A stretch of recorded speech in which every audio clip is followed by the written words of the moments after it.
Presidente Luiz Inácio Lula da Silva vem para Bahia. Pois é, campanha faltam praticamente 40 dias para o primeiro turno das eleições e o petista já marca presença aqui na capital baiana. Uma tentativa aqui na Bahia que tem sido vista de frear essa possibilidade do voto Lula-Neto. Ou seja, nessa sexta-feira, fazendo o serviço, resumo, o presidente Lula vem aqui para Salvador a partir das 4 da tarde, fará um ato de caminhada na Liberdade, ali Pero Vaz, Liberdade, sentido oposto, inclusive, ao Carnaval, e tem chamado atenção porque em dado momento foi comparado com as eleições de 2022. Na época, em 2022, já no segundo turno, o presidente Lula veio aqui e foi tido como uma das demonstrações de força do lulopetismo e uma premonição do que aconteceu nas urnas. A Bahia praticamente deu a eleição para o presidente Lula, claro que depende da conjuntura nacional, mas a ampla margem de votos que conseguiu fazer a diferença nas eleições foi por causa muito da Bahia, com 72% do eleitor baiano indo com o presidente Luiz Inácio Lula da Silva. Agora, a caminhada será na Liberdade. Primeiro, foi discutida a possibilidade de ser de novo no Farol da Barra, mas por lá foi evitado, segundo Jacques Wagner, como conversei com ele na sabatina da TV Aratu, ele comentou, olha, nós não queremos gerar uma comparação com 2022 de tamanho, de quantidade, de momento que foi feito, enfim, diversas comparações que não são bem-vindas, segundo ele, neste momento agora da eleição. Então essa foi a percepção e a escolha do presidente Lula de vir aqui.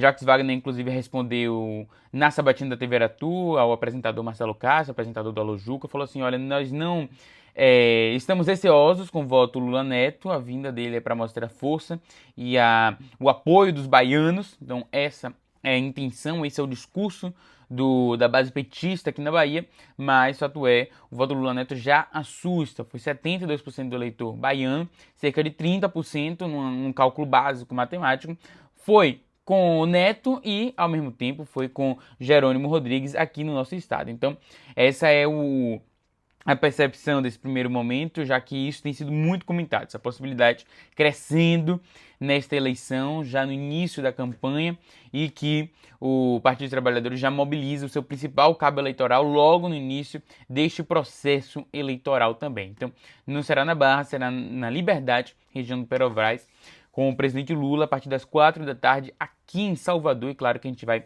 trazendo tudo aqui no nosso YouTube, também nas redes sociais, João Tran, viu? Não se esqueça, claro, de se inscrever no nosso canal. Tô fazendo o pedido já de antemão.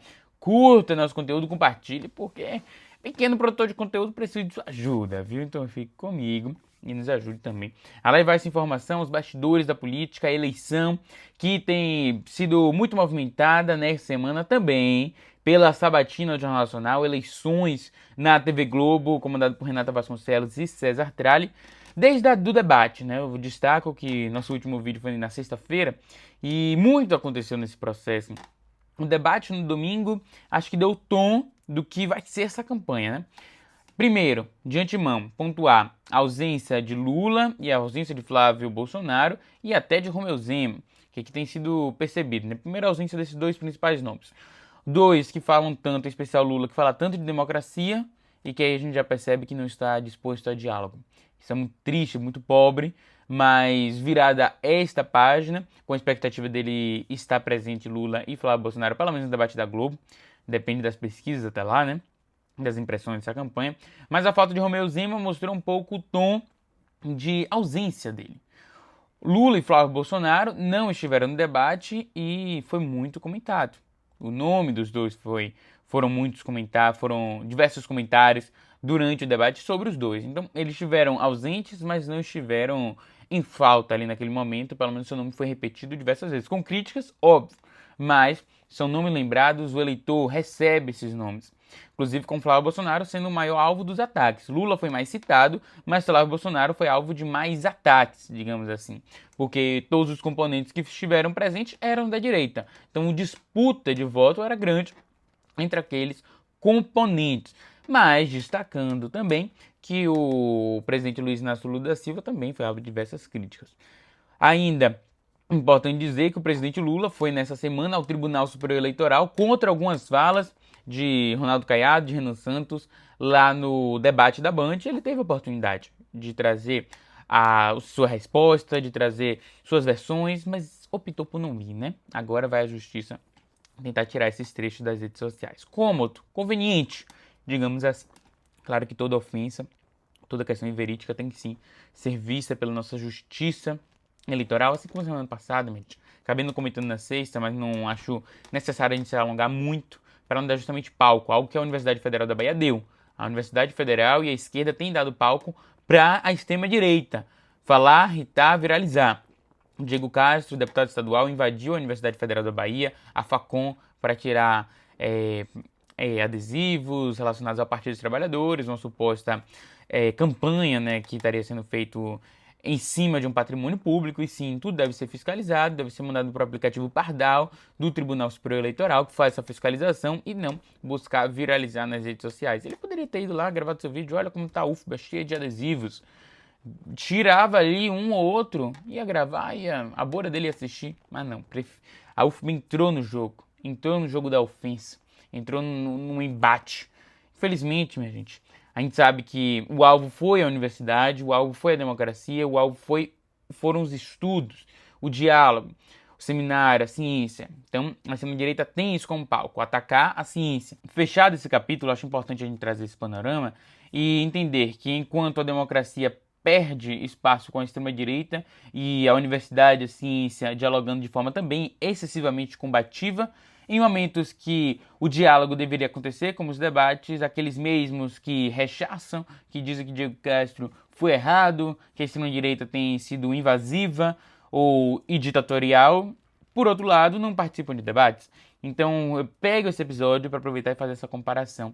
A ausência nos debates também é um ataque à nossa democracia, assim como as invasões às universidades. Mas, seguindo para outros caminhos, inclusive o próprio João Roma, na sabatina da TV Aratu, ele comentou sobre o episódio, ele é do PL também, e disse, olha, não concordo com atitudes como essa, acredito que tem que ser sim fiscalizado, acredito que precisamos sim monitorar o poder público, no caso de Leandro Jesus também, que tirou uma placa de uma obra que não estava pronta, e ele denunciou isso, mas denunciou de forma violenta, depois Diego Castro, e todos são do PL. Cabe a João Roma, presidente estadual do partido, fazer também a sua avaliação, olha, por que isso está acontecendo? Que absurdo é esse que está acontecendo dentro do meu partido?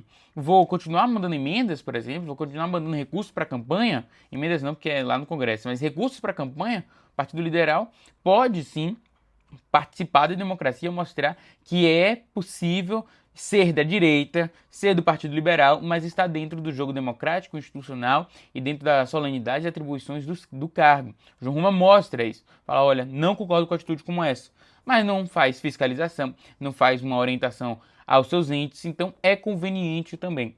Foi a resposta que ele deu à TV Aratu, dizendo que não concorda, mas também não apresentou planos para, enquanto gestor do partido, evitar novos momentos como esse. Além disso, nessa semana a gente conversou ainda também com Marcelo Carvalho, do partido Rede Sustentabilidade, e também com Jacques Wagner na tela da TV Aratu nessa quarta-feira. Inclusive, minha gente, teve ligação de Jacques Wagner em mais uma notícia do Banco Master, do escândalo do Banco Master, uma possível delação sendo feita, sendo elaborada, ainda precisa ser homologado. Jacques Wagner disse, pô, estranho, uma delação que nem foi homologada, já está aí na rua, mas a apuração é do UOL, e segundo a colunista do UOL, Jacques Wagner e a Semineto estariam envolvidos nessa nova etapa do escândalo do Banco Master. Jacques Wagner teria pedido ingresso para o show de Taylor Swift, com intermediação desse João Carlos Mansur, que foi quem está assinando essa delação, enquanto que a Semineto teria um fundo de investimentos próximo no valor de 5 milhões de reais e com intermediação também deste delator.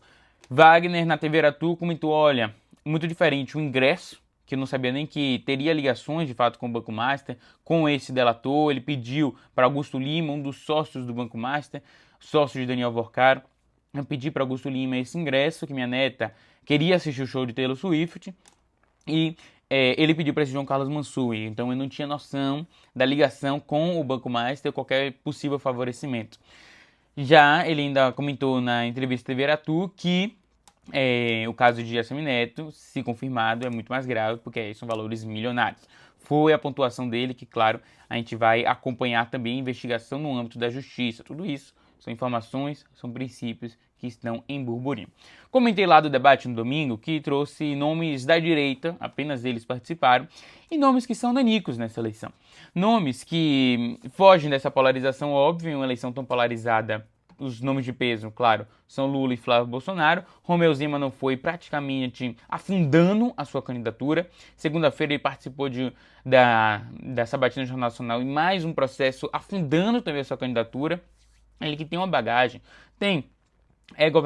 foi governador do estado de Minas Gerais, podia elencar diversos pontos de seu mandato, claro que elencados muito bem por Renato Vasconcelos e César Tralli, a questão da dívida pública, que é uma das principais bandeiras dele, que não conseguiu resolver em Minas Gerais, a questão de combate ao feminicídio, que lá em Minas Gerais só aumentou ao longo do mandato, e que isso não ficou bem nas respostas. Tanto o Romeu Zema, que já vem no processo do Novo, né, com muita dificuldade. O Novo vinha com um princípio muito forte, de um partido diferente na esteira dessa renovação política após Lava Jato, e acabou com o Romeu Zema, ele que se descolou de João Amoedo. O próprio João Amoedo veio essa semana criticar ele após a sabatina do Jornal Nacional, após a ausência no debate, e Romeu Zema, se atrelou ao bolsonarismo e acabou rompendo com grande parte do Partido Novo, inclusive.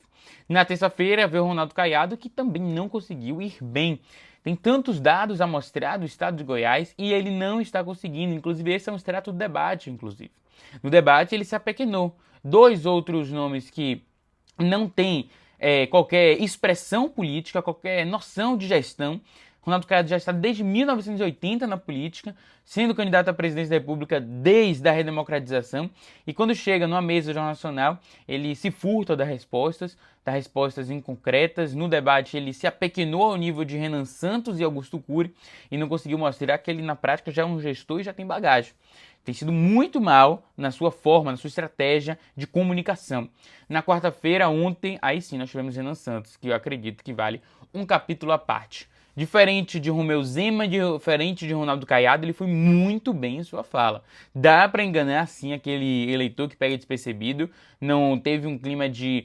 A Renato Vasconcelos e o César Tralli conseguiram mostrar o contraponto de forma que o eleitor que tivesse despercebido parecesse, nossa, que maluquice é essa que está sendo dita? Ronaldo Caiado, em momentos, a gente olhou e pensou, que maluquice é essa? O que está acontecendo? Que discurso é esse? Renan Santos não. Apesar dele falar barbaridades, antidemocráticas, inclusive, ele manteve um ponto, manteve a sua neutralidade. No debate ele parecia muitas vezes louco, parecia um franco atirador. Na mesa do Jornal Nacional ele sentou e conseguiu dialogar, isso que estava sentindo falta. Segunda-feira, terça-feira, Romeu Zema, Ronaldo Caiado não conseguiam dialogar, não conseguiam manter uma linha de pensamento, mostrar suas propostas de fato. Na quarta-feira, Renan Santos conseguiu assumir um tom mais de diálogo, um tom mais centrado, inclusive muito diferente ao que ele fez na Globo News. 2 semanas atrás, ele esteve com Natuza Neri e André Sadi, e ali ele mostrou que era louco. Ali ele mostrou que ele não conseguia manter o diálogo, não conseguia sentar e conversar. Ele foi duramente confrontado, falou que não iria respeitar uma decisão monocrática. Agora ele já mudou esse discurso, falando decisão ilegal a gente não cumpre.